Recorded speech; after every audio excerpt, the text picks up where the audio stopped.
كريسبي كريم my all time favorite donut. انا منى مجدي ومعاكم النهارده في بدأت ازاي على فود توداي. هنتكلم النهارده عن كريسبي كريم بدأ ازاي. بدأ كريسبي كريم في سنة 1937 على إيد رادولف بعد ما اشترى الريسبي من شيف فرنسي واعتمدوا الريسبي دي لحد النهارده. في البداية كانوا بيبيعوا لمحلات البقالة، وفي الأربعينات كانت كريسبي كريم ليها فروع قليلة، ورادولف قرر يبني مصنع لبيع الدونتس وطور نظام التوزيع للمحلات.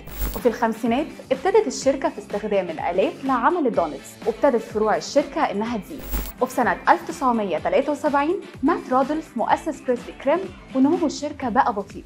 بعد 6 سنين طرحت الشركة أول امتياز ليها وفتحوا فروع كتير في نيويورك وكاليفورنيا، وطرحت الشركة أول أسهم ليها في البورصة وتحقق أرباح غير متوقعة وتتوسع من 142 فرع ل 357 فرع في خلال 4 سنين، وترتفع المبيعات من 300 ل 700 مليون، واستمرت الشركة في التوسع والنمو لحد وقتنا الحالي. ودي كانت قصة كريسبي كريم. هنعرف في الحلقات اللي جاية تاريخ براند مختلف.